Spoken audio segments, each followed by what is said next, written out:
Vice-Ministro Interior Husuba Comandante-Geral Honinia Estrutura Polícia Nacional Timor-Leste. Atulabele envolve ang iha partido política. Vice-Ministro Interior Antônio Armindo hatu informação ne. Hafoin participa cerimônia lançamento Plano Estratégico PNTL para período Rihung Rua Rolores Sintolo to Rihung Rua Tolnolo. Iha quartel Unidade Especial Polícia Web Perupite Dili. Segunda-feira, lorong Sanolo Resing itu, bulan April, tinang Rihung Rua Ruanolo Resintolo. Tuir Antônio Armindo, Comandante Geral da Estrutura, Comando Pentel, tem que serviço imparcial, cumprir regras eleitorais, haburas coordenação institucional com entidades ciracelo, haneção Força Defesa Timor-Leste, CNE, está no média. Nhamosusu atau evita membro hotu, labele halo insulta verbal direita, kalihusi media sosial, hasoru cidadão, no líder partido política sira, e a processo democrático idane. Na estrutura comanda Pentel, talidatan. Labele envolve amba política prática.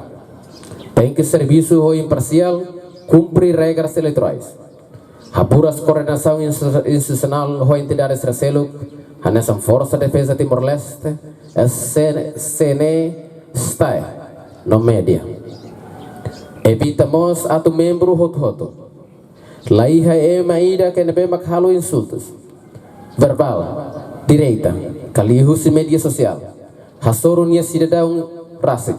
Hasoru líder partido politik sira. Hasoru líder nasional sira. Ia processo democrático dan. Ia ocasião ne, Antônio Armindo Mossatutan, mensagem primeiro-ministro Tarumatang Rotnian, quando ba atu for proteção ne bediak ba população sira.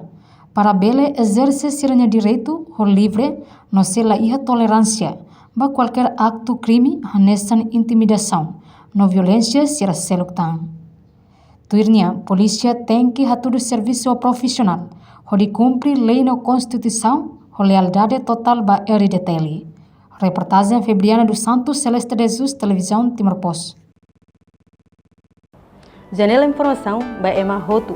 Atu reta informação atual dia kriu kita haluha haneham botão subscribe, like, halo comentário no fahetutang ba media social Hotu.